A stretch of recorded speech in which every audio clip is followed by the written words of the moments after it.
Friends, welcome to Sai Kiruba's kitchen. இன்றைக்கி நம்ம 2 sandwich recipes தான் பார்க்க போகிறோம். ஒன்று சீஸி மஷ்ரூம் சாண்ட்விச், இன்னொன்று சீஸி எக் சாண்ட்விச்.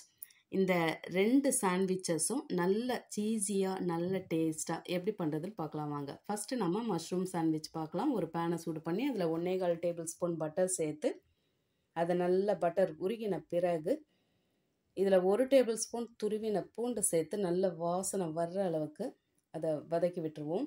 இப்போ இதில் 1/4 கப்பு நீல வாக்கில் மெலிசாக கட் பண்ண வெங்காயம் சேர்த்து அதை நல்ல சாஃப்டாக வதக்கி விட்டு 2 கப்பு நீல வாக்கில் மெலிசாக கட் பண்ண மஷ்ரூம் சேர்த்து அதை நல்லா சுருளை விட்டு எடுத்துருவோம். நல்லா சுருண்டு வரட்டும். இந்த பாருங்கள், நல்லா வதங்கி அளவு குறைஞ்சி சுருண்டு வந்திருக்கு.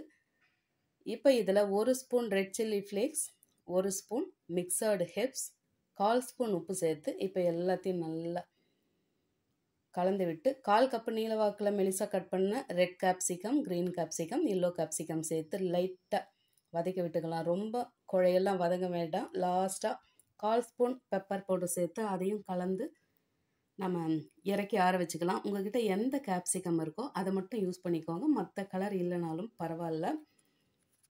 பிரெட் ஸ்லைசஸ் பார்த்தீங்கன்னா அந்த ஓரங்கள் மடிப்பெல்லாம் விழாமல் இந்த மாதிரி கரெக்டான ஷேப்பில் இருக்க மாதிரி பார்த்து எடுத்துக்கோங்க. இப்போ இதில் பட்டர் அவங்கவுங்க விருப்பத்துக்கு அதில் அப்ளை பண்ணி விட்டுருங்க. நான் ஒரு டேபிள் ஸ்பூன் சேர்க்குறேன். ரெண்டுத்துலேயும் நல்ல பட்டர் ஸ்ப்ரெட் பண்ணி விட்டுட்டு இப்போ சூடான பேனில் இந்த பட்டர் அப்ளை பண்ண பக்கம் மட்டும் ப்ரெட்டை சேர்த்து இதை லேசாக டோஸ்ட் பண்ணி எடுத்துக்கலாம். இது கலர்லாம் சேஞ்ச் ஆகணும்லாம் அவசியம் இல்லை.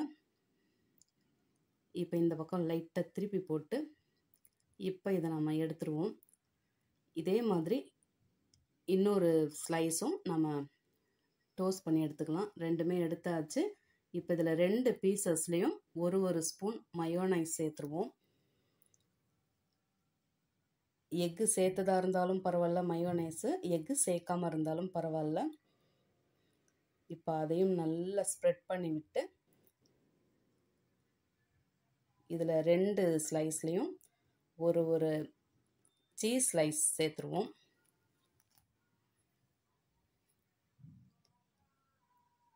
இப்போ இதுக்கும் மேலே துருவின சீஸ் சேர்த்துக்கலாம். எப்போவுமே மொசரில்லா சீஸ் தான் சேர்ப்பேன். இன்றைக்கி அமுல் சீஸ் எடுத்திருக்கேன். இது அவங்கவுங்க விருப்பத்துக்கு பார்த்து சேர்த்துக்கோங்க. இப்போ 2துலேயும் தாராளமாக சேர்த்தாச்சு. இப்போ இதில் ஒரே ஒரு சைடு மட்டும் நம்மளோட மஷ்ரூம் மசாலா வச்சுட்டு இந்த பக்கம் சீஸ் வச்சுருக்கிறத ஒரு முறை கையில் நல்லா அழுத்தி விட்டு அதுக்கப்புறமா அதை நல்லா க்ளோஸ் பண்ணி விட்டுக்கோங்க. அப்போ தான் கீழே விழாமல் இருக்கும். இந்த பக்கம் பார்த்திங்கன்னா பேன் சூடாக இருக்குது. அதில் கொஞ்சமாக பட்டர் கிரீஸ் பண்ணியாச்சு.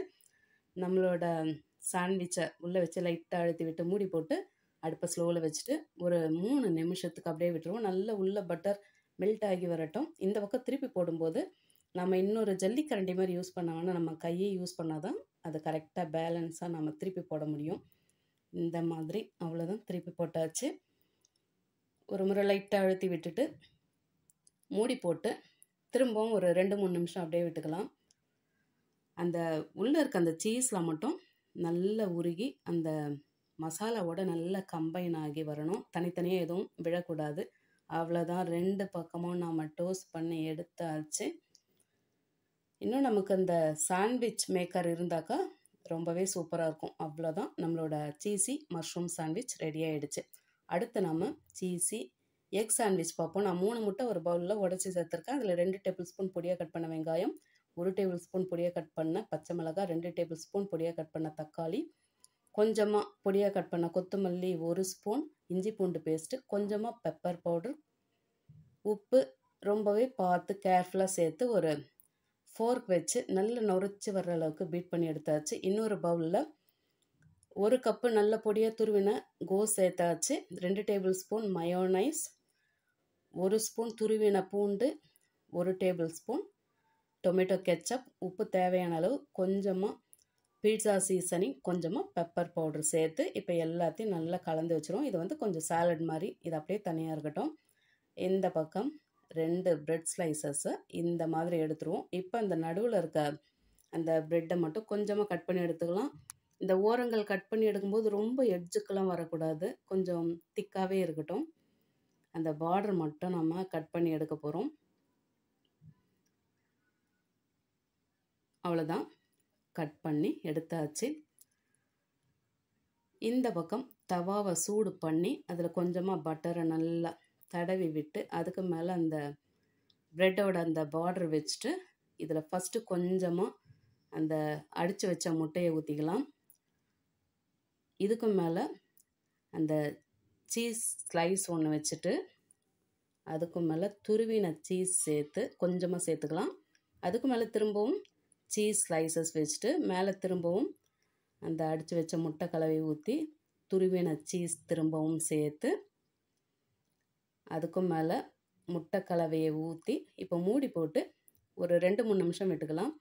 இப்போ இந்த பக்கம் திருப்பி போட்டுருவோம்.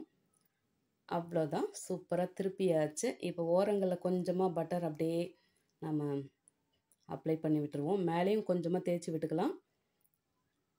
இப்போ லைட்டாக அழுத்தி விட்டு இந்த பக்கம் திருப்பி விட்டு எடுத்தாக்கா நம்மளோட சீஸி எக் சாண்ட்விச்சும் ரெடி ஆகிடுச்சு. இன்னும் 2 ஸ்லைசஸ் எடுத்துகிட்டு அதில் 2 ஸ்லைஸ்லேயும் நம்மளோட அந்த கேபேஜ் சாலடை நல்லா ஸ்ப்ரெட் பண்ணி விட்டுக்கலாம். நல்லா ஸ்மூத்தாக ஸ்ப்ரெட் ஆகும், ஏன்னா நம்ம அந்த கேபேஜ் வந்து துருவி எடுத்துருக்கோம். அவ்வளோதான். இதுக்கு நடுவில் நம்மளோட அந்த ஆம்லெட் ப்ரெட்டை சேர்த்து இந்த பக்கம் இருக்க அந்த கேபேஜ் ப்ரெட்டை வச்சு அழுத்தி விட்டாக்கா நம்மளோட சீஸி எக் சாண்ட்விச் சூப்பராக ரெடி ஆகிடுச்சு. இப்போ இதை நம்ம கட் பண்ணிக்கலாம்.